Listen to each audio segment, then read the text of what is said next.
자, 여러분 고개 되시고 반갑습니다.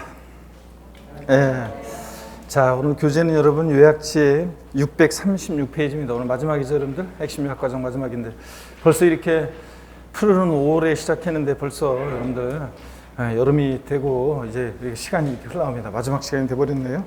636페이지 재산세 우리 겸용주택입니다. 겸용주택 표시고요. 자, 보시면 겸용주택은 주거와 주거 이외 용도에 겸용되죠. 그래서 이것을 주택으로 보면 주택과 그 부속 토지를 하나로 공시가격 평가해서 주택분 재산세로 과세하고요. 만약에 이것을 상가로 본다 그러면 건물과 토지를 따로따로 평가해서 건물은 건축물분 재산세로, 토지는 토지분 재산세로 과세합니다. 그래서 이 겸용주택을 어떻게 판정하느냐에 따라서 재산세가 달라지죠. 그래서 의미가 있습니다. 자, 보시면 겸용주택이요, 1동 건물이요, 건물 한 개 동이 겸용주택일 때 보시면 면적에 비례해서 주거 면적과 주거 이해 면적에 비례해서 주거 부분만 주택으로 봅니다. 그렇죠? 주거 부분만 주택이고, 이 경우 건물의 부속 토지는 주거와 주거 외 용도에 사용되고 있는 건물 면적 비율에 따라서 각각 안분해서 주택 부속 토지와 주택 외 건물의 부속 토지로 구분한다고 그랬습니다. 그러면 이런 거죠. 1동 건물은 건물 한 개 동이요, 1동 건물 한 개 동이 이게 주거와 주거 이외 용도에 겸용되죠. 뭐 1층은 상가고 2층과 3층은 주거 면적일 때, 자, 이것을 주택으로 볼 것이냐 상가로 볼 것이냐 그런 얘기입니다. 그럴 때 예를 들어서 주거 면적이 60%, 상가 면적이 40%, 주택 면적이 크더라도 1동 건물은 어떻게 한다고요? 전부 주택 그럼 틀려요. 아니고 주거 부분만 주택으로 보니까 60%는 주택분 재산세로 과세하고 나머지 40%는 자, 상가, 건축물분 재산세로 과세하고 이렇게 하겠다는 얘기입니다. 그리고 이 부속 토지는 건물 면적 비율에 따라 안분해 가지고 60%는 주택의 부속 토지로, 건물 면적 비율에 따라서 주택 부속 토지로 과세하고, 그 다음에 나머지 40%는 상가 토지로 과세하고 이렇게 하겠다는 얘기죠. 자, 그래서 겸용주택이요, 시험에서 바꾼다는 뻔하죠. 뭐 1동의 건물이 주거와 주거 이외 용도에 겸용되고 있는 경우에 주거 면적이 주거 이외 면적보다 큰 경우에는 전부를 주택으로 본다. 이건 틀려요. 어떻게 한다? 주거 부분만 주택입니다. 자, 이런 얘기고, 그 다음에 1구 건물이요, 독립하여 구입이 된 1구. 1구라는 게 뭐냐? 독립하여 구입이 된, 나누어진 그 1구 건물이, 자, 겸용주택일 때 방 하나가 1구 건물이 될 수도 있고 한 개 층 전체가 독립하여 구입되어 있으면 1구 건물이 될 수도 있고요. 주거용 상면적, 항상 이걸 기억하셔야죠. 50% 이상인 경우에 전부 주택으로 봅니다. 그래서 1구 건물은 이런 거죠, 여러분들. 예를 들어서 어떤 1구, 독립하여 구입이 된 1구 건물이요, 건물 한 개 층 전체가 독립하여 구입이 되어 있으면 1구 건물이 될 수도 있고요. 또 한 개 층이 예를 들어서 101호와 102호로 독립하여 이렇게 구획이 되어 있습니다. 출입문 별도로 되어 있고요. 그럼 101호와 102호가 각각 1구 건물인데 102호 사용하는 애가, 102호 사용하는 애가 예를 들어서 절반 면적은 예를 들어서 50% 면적은 주거 면적으로 사용하고 나머지 50%는 상가 면적으로 사용합니다. 자, 그러면 이걸 102호는 주택이냐 상가냐 그런 얘기입니다. 자, 그랬을 때 102호 주택입니까 상가입니까? 예? 주거용 사용 면적이 50%만 돼도 뭐라고요? 얘는 주택입니다. 그래서 주택분 재산세로 과세합니다. 물론 50% 안 되면 주거 부분만 주택이고요. 자, 그래서 1구 건물은 항상 뭘 기억하냐면 이 그림을 떠올리시면서 자, 50%를 기억하고요. 주거용 사용 면적 50% 이상이면 전부 주택이고 50% 안 되면 주거 부분만 주택이고, 자, 그 얘기입니다. 그래서 여러분들 1구 건물은 50%, 1동 건물은 주거 부분만 주택이고요. 자, 그래서 거기 표에 보니까 취득세하고 재산세 1동 건물 면적에 비례해서 주거부만 주택으로 본다 이렇게 되어 있죠. 그래서 주거부만 주택이고, 재산세 1구 건물은 항상 50%, 주거용 사용 면적이 50% 이상이면 전부주택이고 50% 안 되면 주거부만 주택이고요. 이 얘기입니다. 그래서 여러분요, 요 취득세 재산세요, 이것을 줄여서 우리가 기억하면 취득세하고 재산세 1동 건물은 내용이 같이 갑니다. 그래서 재산세 1동 건물을 겸용주택 판정과 똑같이 취득세도 똑같이 가는데, 이거를 더 줄이면 이걸 면적에 비례해서 주거만 주택인데 이걸 더 줄이면 면적에 비례해서요. 자, 보세요. 면적에 비례해서 주거 부분만 주택이죠. 주거 부분만 주택. 그래서 요거 암기 어떻게 하느냐 여러분 보세요. 취득세하고 재산세, 취득세, 재산세, 면적에 비례해서 면적 비례 주거만이죠. 면적 비례 주거만. 자, 그래서 이렇게 해서 이것을 이렇게 외웁니다. 그러면 리듬을 타면서 외우는데 여러분 예전에 이거 경영주택 양도소득세하고 헷갈리지 않으려고 재산세, 취득세 이 경영주택 어떻게 외웠냐? 예전에는 쿵쿵따 버전으로 쿵쿵따 쿵쿵따 막 이러면서 외웠어요. 이렇게 이런 식으로 했더니 어떤 연세 드신 수강생분께서 오셔가지고 교수님이 좋긴 한데 너무 이걸 따라서 하려고 하니까 너무 이게 또 좀 예, 하기가 좀 그렇고 창피해서 다른 거 없겠습니까? 그래가지고 다른 거요? 그래가지고 다른 거로 자 경영주택 암기 준비 야 하고서 쿵쿵따 쿵쿵따 이렇게 한 1년 하다가 나중에는 또 쿵쿵따 이런 거로 하다가 자 뭐 이렇게 하다가 지금은 안 하고 있습니다. 왜 안 하고 있냐고요? 제가 시범을 보이기 싫어가지고 안 하고 있습니다. 리듬만 쿵쿵따 버전으로 보세요. 쿵쿵따 쿵쿵따 쿵쿵따리 쿵쿵따 취득세 재산세 면적비례 주거만 이겁니다. 다 같이 여러분들 쿵쿵따부터요. 시작. 쿵쿵따 쿵쿵따 쿵쿵따리 쿵쿵따 취득세 재산세 면적비례 주거만. 뭐 안 따라하는 거 여러분들이 시험 보는 거지 뭐 내가 시험 보나 여러분들. 자, 다 같이 한 번만 더요. 쿵쿵따부터 시작. 쿵쿵따 쿵쿵따 쿵쿵따리 쿵쿵따 취득세 재산세 면적비례 주거만이요. 그래서 취득세하고 재산세 1동 건물은 면적비례 주거만이에요. 1구 건물은 항상 뭐 50% 주거용 상면적 50% 이상이면 전부택이고 서로 뒤바꿔냅니다. 1구 건물이 주거와 주거 이외용도에 개명되는 경우에 주거용으로 사용되는 부분만을 주택으로 본다. 그럼 틀려요. 1구 건물은 주거용으로 사용되는 부분만 주택으로 본다. 틀리죠? 50% 주거용 상면적 50% 이상이면 전부 주택입니다. 그리고 1동 건물이 면적비례 주거만이고 나중에 양도소득세하고 헷갈립니다, 여러분들. 꼭 요거 자 리듬으로 외워두시고요. 그 다음에 3번을 보겠습니다. 자, 여러분 3번 한번 보시면 주택의 부속토지 있잖아요. 작년 시험 지문에도 나왔었는데 이건 어떤 거냐면 주택의 부속토지 있잖아요, 여러분. 예, 경계가 명백하지 않습니다. 그러면 어떻게 할 것이냐? 자, 그럴 때 주택 부속토지 경계가 명백하지 않으면 그 주택 바닥 면적이에요. 몇 배요? 10배까지 부속토지를 봅니다. 작년에 몇 배로 바꿨냐면 20배로 바꿨습니다. 이거 10배까지 부속토지를 본다. 체크하시고요. 그 다음에 다가구 주택을 보겠습니다. 예, 여러분 이어서 봅니다. 4번 다가구 주택. 자, 보시면 다가구 주택이요. 이 다가구 주택은 어떤 거냐? 그러면 다가구 주택은 이 주택법상 다가구 주택 단독주택이잖아요. 자, 그런데 이 재산세 같은 지방세에서는 이 다가구 주택을 공동주택처럼 취급해요. 자, 그래서 한번 보세요. 다가구 주택의 경우에는 주택법상 단독주택이잖아요. 물론 재산세 고지서도 주인 한 사람한테 날라와요. 근데 뭘 판단할 때 지방세법에서는 공동주택에 준해서 판단합니다. 그래가지고 공동주택처럼 판단해요. 자, 그래서 다가구 주택은 여기 밑줄입니다. 1세대가 독립하여 구분 사용할 수 있도록 구입된 부분을 1구의 주택으로 본다 밑줄이 여기까지. 그래서 바꾸면 뭐 1구 주택으로 보지 않는다고 바꾸겠죠. 그래서 매 한 가구 한 가구마다를 독립한 1구의 주택으로 봅니다. 이게 포인트입니다. 이 경우 그 부속 토지는 건물 면적 비율에 따라서 각각 나눈 면적을 1구의 부속 토지로 보고요. 자, 그래서 1구의 부속 토지로 본다는 거, 그러니까 1구의 주택으로 본다는 거, 이게 포인트입니다. 옳은 지문으로 나온 적이 있고요. 바꾸면 보지 않는다고 바꾸겠죠.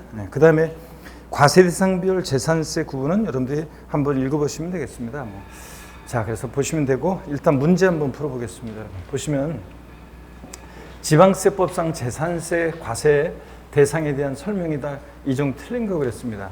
재산세 대상이 되는 토지는요, 공간정보의 구축 및 관리에 관한 법률에 의하여 지적공부의 등록 대상이 되는 토지와 그 밖에 사용되고 있는 사실상의 토지를 말하며, 맞습니까 여러분? 예? 맞죠? 실질과세 원칙상 사실상의 토지도 포함하고, 주택에 부속된 토지는 어떻게 한다? 제외한다. 주택 부속 토지는 어디서 과세하니까? 주택분 재산세 대상이니까 토지분 재산세 대상에서 제외한다고 그랬습니다. 그 다음에 재산세 대상이 되는 토지는 종합합산, 별도합산, 분리대상으로 구분되죠?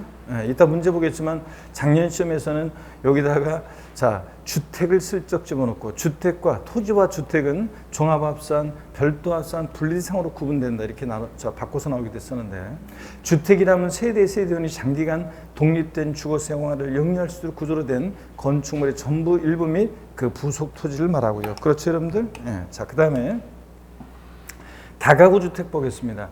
1가구가 독립하여 구분 사용할 수 있도록 구입된 부분을 1구의 주택으로 봅니다. 그죠? 이 경우 그에 부속된 토지는 건물 면적 비율에 따라 각각 안분한 면적을 1구에 부속된 토지로 보고요. 5번 봅니다. 1구 건물이 주거와 주거 외 용도에 사용되는 경우에 면적이나 크기에 관계없이 주거용에 사용되는 부분만을 주택으로 본다. 그래요? 항상 1구 건물 나오면 뭘 기억해요? 50%. 주거용 사용 면적이 50% 이상이면 전부 주택입니다. 자, 이게 주거분만 주택으로 보는 것은 쿵쿵따, 쿵쿵따리 쿵쿵따, 취득세, 재산세, 면적 비례 주거만. 이건 뭐예요? 1동 건물이 면적 비례 주거만이죠. 그래서 5번이 틀렸습니다. 1구 건물은 주거용 사용 면적이 100분의 50 이상이면 주택으로 봅니다, 여러분들. 자, 이렇게 해서 보셨고요. 재산세 납세 의무자를 한번 보겠습니다, 여러분들. 자, 별표 3개죠? 납세 의무자는 시험에 나온다고 그랬어요? 안 나온다고 그랬어요? 나온다고 그랬습니다. 자, 그래서 나온다고 그랬으니까 여러분들이 반드시 별표 3개를 하시고 한번 보겠습니다. 자, 재산세 납세 의무자 누가 될 것이냐? 보시면요. 재산세 납세 의무자는 원칙적으로 여러분요. 그 사실상 재산을 소유하는 자죠. 실질과세는 측상. 그래서 일반적인 경우에 재산세 납세 의무자는 사실상 소유자입니다. 그래서 과세 기준일 현재 재산세 대상을 사실상 소유하고 있는 자가 납세 의무를 집니다. 그래서 과세 기준일 현재입니다. 이거 납기 개시일 현재 그럼 틀려요. 또 재산세 대상을 사실상 소유하고 있는 자가 납세 의무자입니다. 재산세 과세 대장상의 소유자가 원칙적인 납세 의무자다 그럼 틀려요. 자, 사실상 소유자가 납세 의무자입니다. 실질 과세는 측상 등기록과 무관하게. 근데 또 봅니다. 지분권자가 되는 경우요. 공유재산이요. 공유다 그러면 공동 소유의 줄임말이고 공유자들 자 지분 있겠죠. 그럴 때 공유재산의 경우는 그 지분에 해당한 부분 지분의 표시가 없으면 지분이 균등한 것을 봐서 누굴 납세 의무자래? 지분권자예요. 공유재산은 지분권자입니다. 그래서 시험에서는 여러분 보세요. 어떤 얘기하면 이게 갑지분 60% 자 보세요. 갑지분 60% 을지분 만약에 40%인 공동 소유주택이 있습니다. 갑지분 60%, 을지분 40%인 공동 소유주택의 경우에 재산세 납세 의무자는 누가 될 것이냐 그러면 공동 소유자 중에서 지분이 가장 큰 자로 한다. 이러면 틀려요. 지분이 가장 큰 자이고 공동 소유자 각자. 요거 공동 소유 재산은 그 지분권자 각자입니다. 갑은 60% 지분에 대해서, 을은 40% 지분에 대해서 지분권자 각자가 납세 의무자입니다. 근데 시험에서 바꿔내면 지분이 가장 큰 자로 한다. X입니다. 지분에 표시가 없는 경우에는 최연장자로 한다. 지분에 표시가 없으면 최연장자로 한다. 아닙니다. 자, 지분권자 각자가 납세 의무자가 됩니다. 공유재산 누가 납세 의무자? 지분권자입니다. 그래서 지분이 가장 큰 자로 한다. 또는 지분에 표시가 없을 때는 최연장자로 한다. 시험에 나왔었어요.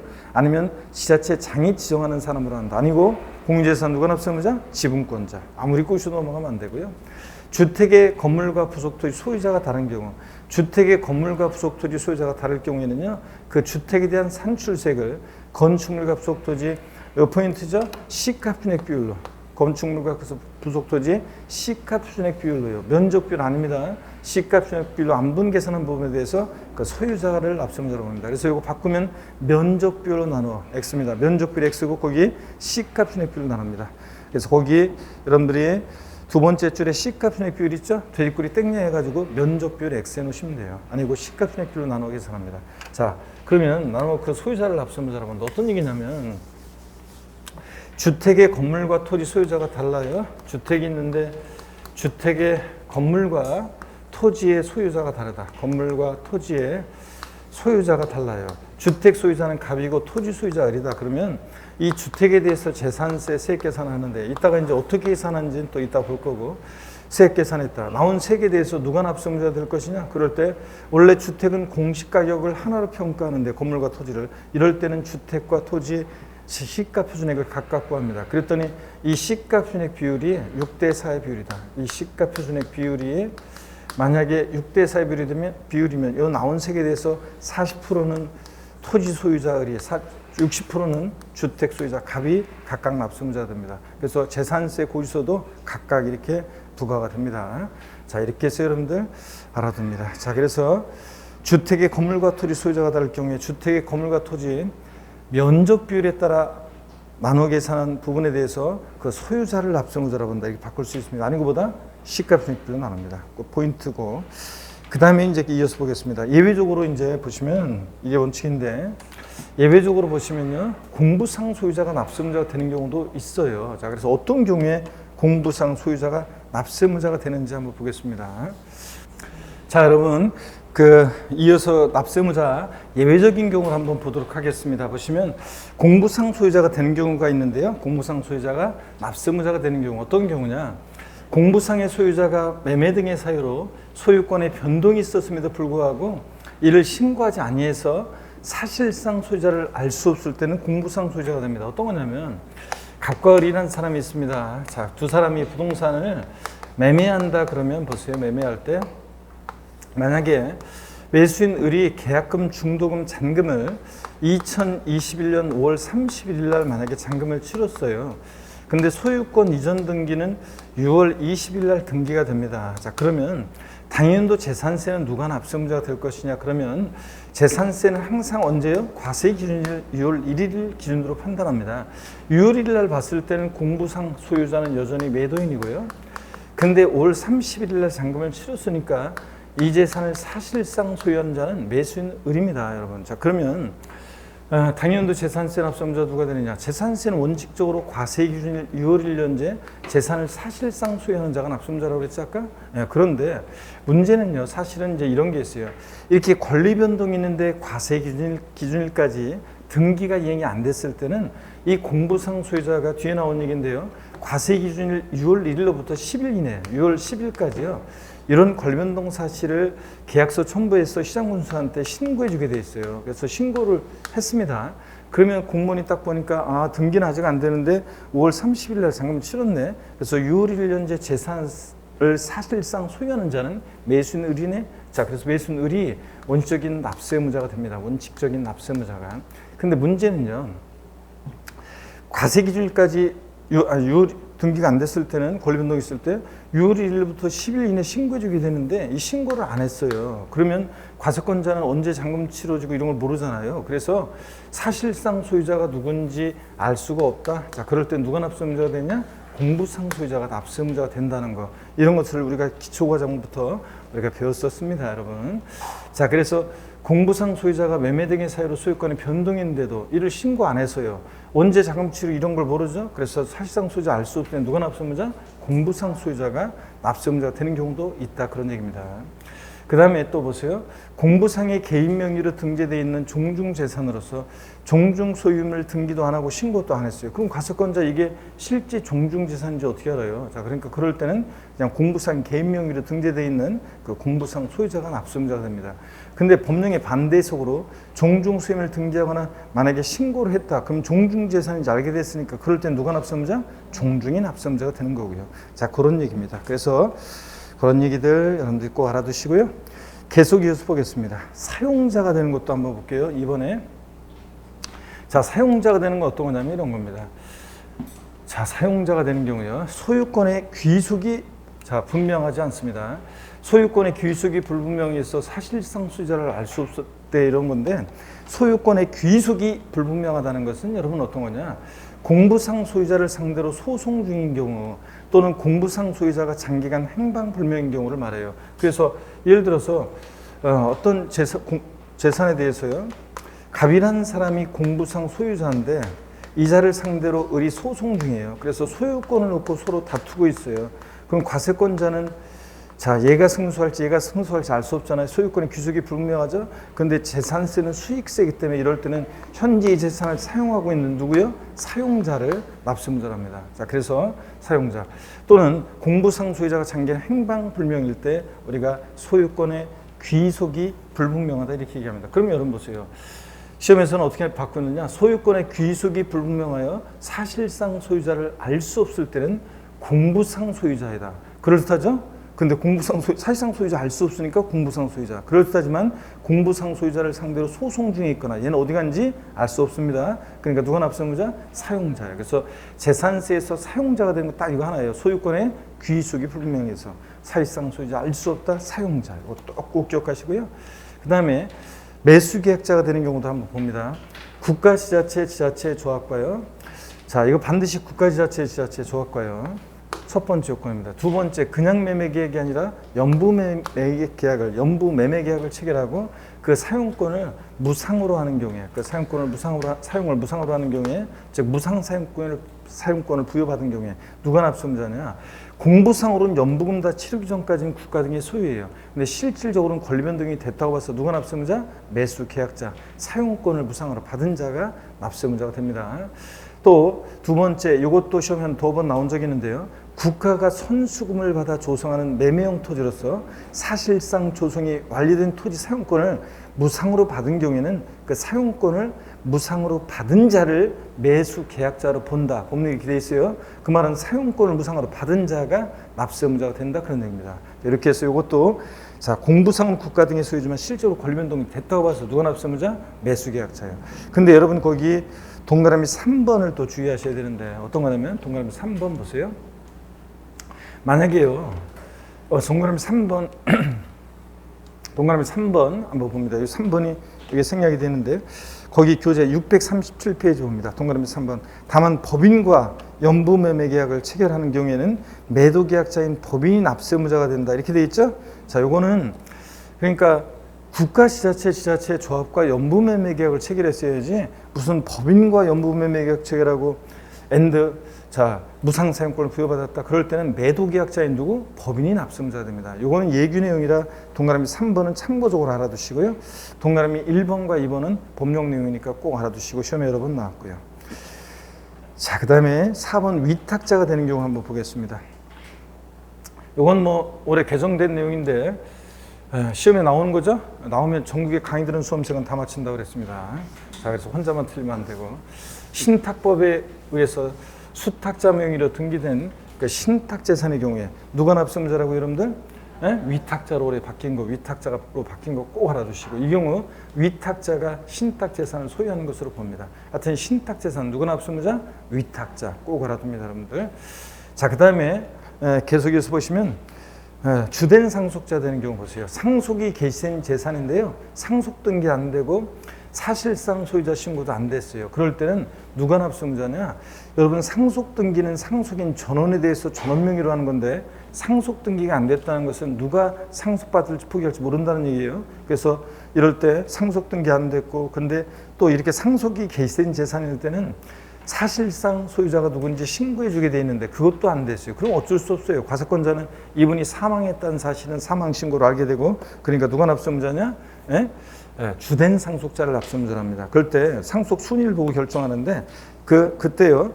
이 주된 상속자 결정의 제1순위요. 1순위는 민법상 상속 지분이 가장 큰 자입니다. 높은 자요. 민법상 상속 지분은 자녀들은 다 상속 지분이 1이고 배우자는 거기다 5할을 가산해서 1.5고요. 배우자와 자녀가 있으면 누가 납세의무자? 배우자가 주된 상속자가 되는 거고. 근데 자녀들만 있다. 그러면 아들이든 딸이든 장남이든 차남이든 상속 지분은 다 1로 똑같죠. 그래서 그럴 땐 누가 납세의무자냐? 연장자. 상속 지분이 가장 높은 자가 제일 2인 이상일 때는 그때는 나이가 제일 많은 사람을 주된 상속자로 합니다. 그래서 여러분은 주된 상속자 결정의 제1순위 민법상 상속 지분이 가장 높은 자 2인 이상일 때는 연장자 이렇게 해서 이것도 알아두시고요. 자, 그 다음에 사업시행자가 되는 경우 한번 보겠습니다.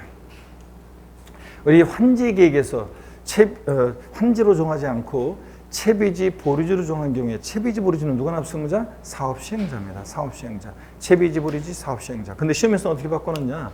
최근에 바꿨던 것은 채비지 보류지에 대한 재산세 납세의무자는 사업시행 전 토지 소유자이다. 사업시행 전 토지 소유자 아니에요. 또 시공회사이다 이렇게 바꿀 수도 있는데 아니고 사업시행자입니다. 채비지 보류지 누가 납세의무자? 사업시행자. 이렇게 기억하시고요. 또 외국인 소유의 항공기 및 선박을 임차에 수입하는 경우에는 누가 납세의무자냐? 수입하는 자. 수입하는 자가 납세의무자입니다. 그래서 수입하는 자. 자, 그러면 교재 납세의무자 이렇게 해서 봤고요. 여러분들 638페이지인데 문제를 한번 또 풀어보셔야죠. 납세의무자 중요하기 때문에 문제를 통해서 한번 보겠습니다. 이런 것도 여러분 잠깐 하나 알아두시면 되는데 제가 그냥 어떤 거냐면 추가해서 이것도 좀 알아두세요. 과세 기준일에 양도 양수가 있다 그러면 누구를 납세의무자로 하냐면 양수인을 납세의무자로 본다. 이런 거예요. 예규 내용도 한번 알아볼까요, 여러분들? 이건 어떤 거냐면 여기 보세요. 우리가 갑과 을이 부동산을 거래하는데 자, 만약에요, 여러분 과세 기준일 6월 1일 이전에 만약에 잔금이 치러지면 원칙적으로 납세의무자는 누가 됩니까? 매수인이 납세의무자입니다. 근데 6월 1일 이후에 만약에 잔금이 치러지면 자, 누가 납세의무자가 되냐? 6월 1일 이후에 잔금이 치러지면 누가 납세의무자가 돼요? 그럴 때는 매도인이 납세의무자가 됩니다. 근데 그래서 똘똘한 주부들은 당연도 재산세나 종부세를 부담하지 않으려고요. 자, 잔금 지급 시기가 4월달, 5월달 도래하면 연체료를 부는 것이 차라리 나은지 아니면 당연도 재산세, 종부세, 보유세, 세금을 내는 게 나은지 따져봐서 연체료 부는 것이 싸게 먹힌다 그러면 연체료 물고 잔금 지급 시기를 6월 1일 이후로 늦춘다고 그랬잖아요. 근데 하필이면요 6월 1일 오전 12시에 만나서 잔금을 치렀다. 과세 기준일에 양도 양수가 있다. 누가 납세의무자? 양수인입니다. 이런 것도 알아두시고. 그러니까 사는 사람 입장에서는 6월 1일까지는 잔금 치르면 안 되죠? 예, 당연도 재산세, 종부세 부담하지 않으려면 6월 2일부터는 괜찮아요. 자, 이런 얘기입니다. 자, 그러면 요거까지 추가해서 알아두시고, 자, 그 다음에 문제 한번 풀어보겠습니다.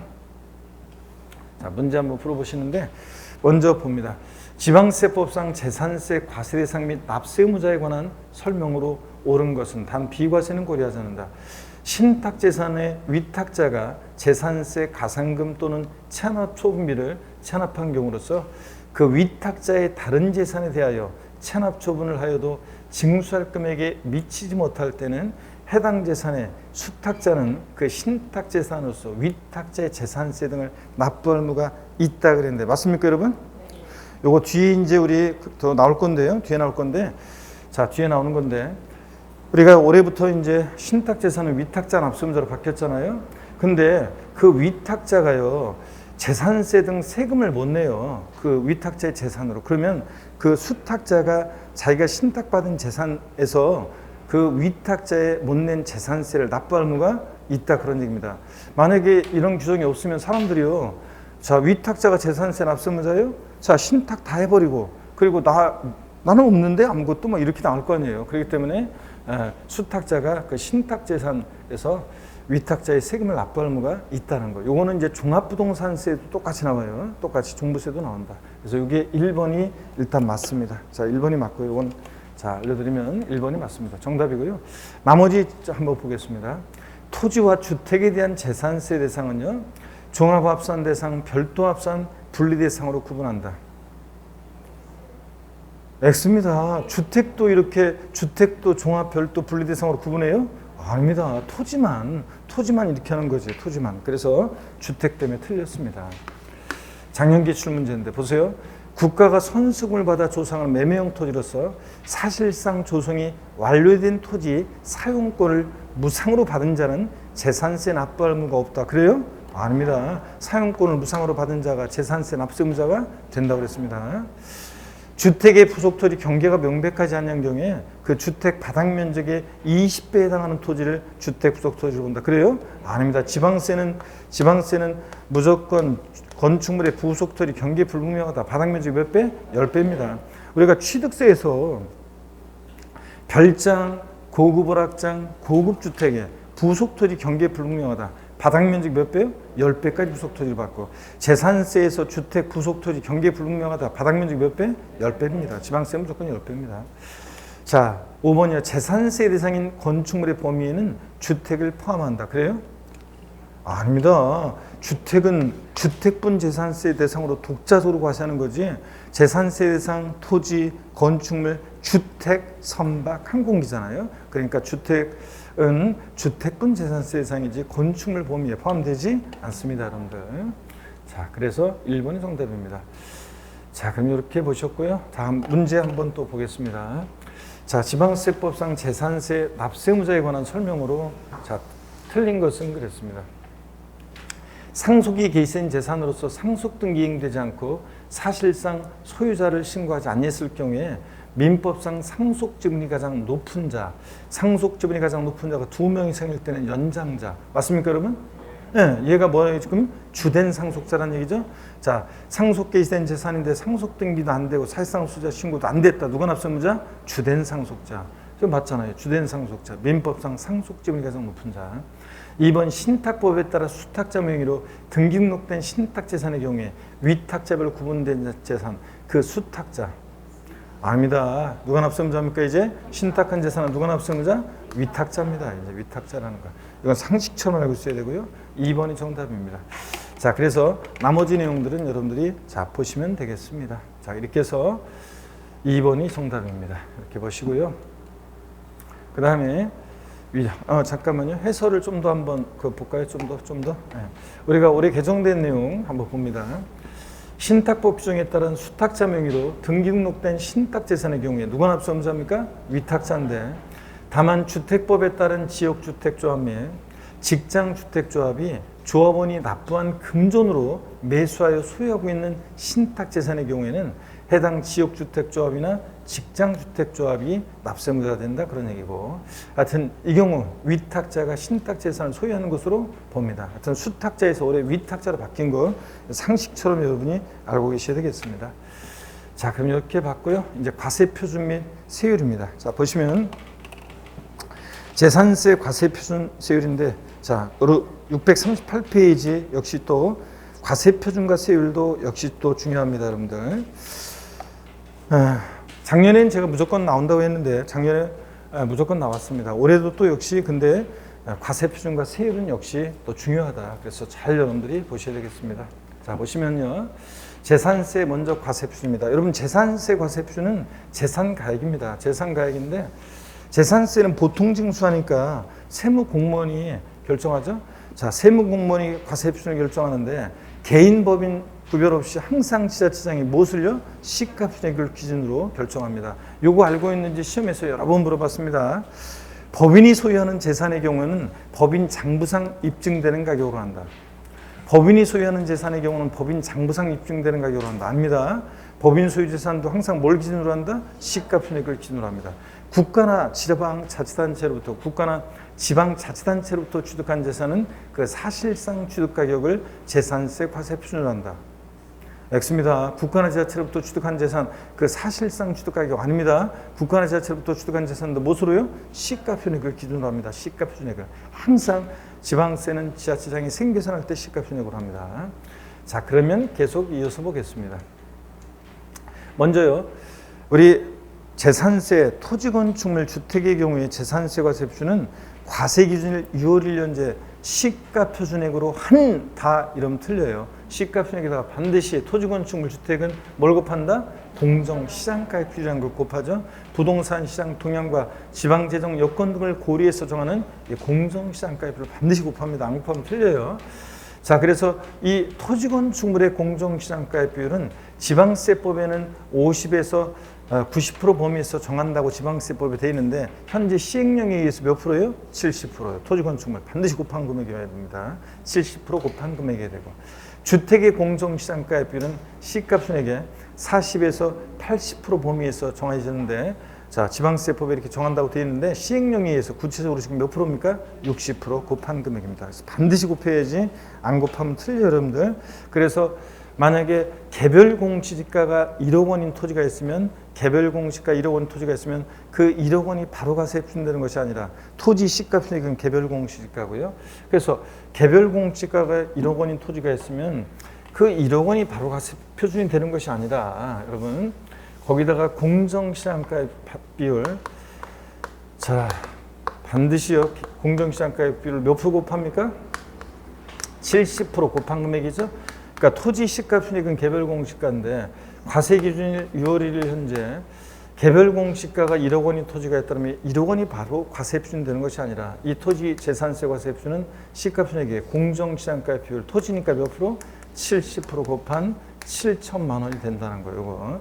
주택이면 개별 주택 가격이나 공동주택 가격에다가 반드시 공정시장가의 비율 60% 곱한 금액이고요. 그렇죠, 여러분들? 그래서 이거 주택이면 개별 주택 가격이나 공동주택 가격, 요게 만약에 시가 표준액이 1억이다 그러면 여기다 반드시 공정시장가의 비율 곱한 60% 곱한 요게 6천만 원이 된다고 그랬습니다. 그래서 반드시 여러분들 곱한다는 걸 잊지 마시고요.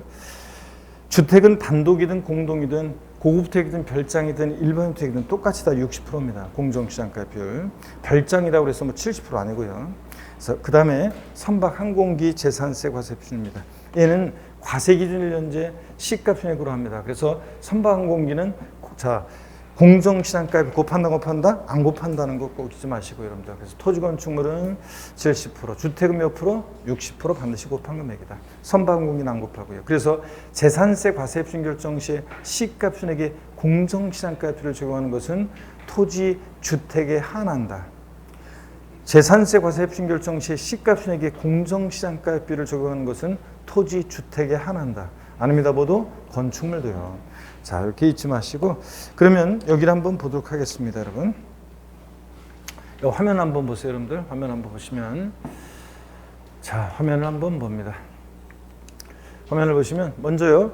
OX로 한번 여러분들이 대답을 해보세요.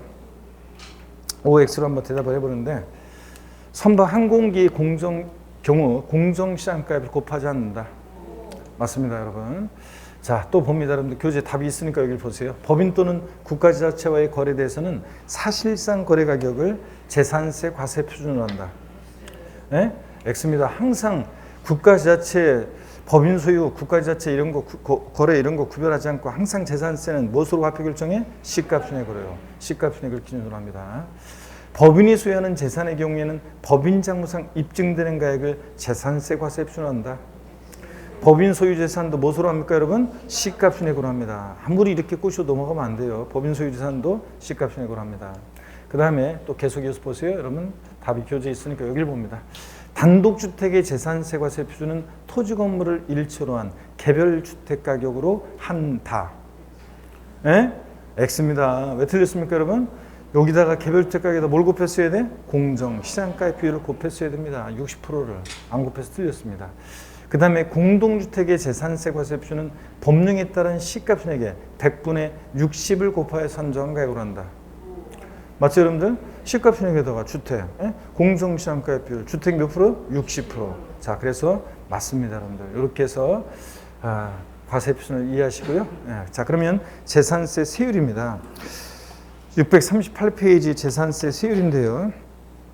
이거는 여러분들이 본격적으로 좀 봐야 되는데 지금 아까 그 공사 소음 때문에 좀 지체되는 바람에 잠깐 쉬었다가요. 638페이지 세율부터 본격적으로 좀 보도록 하겠습니다. 잠깐 쉬겠습니다.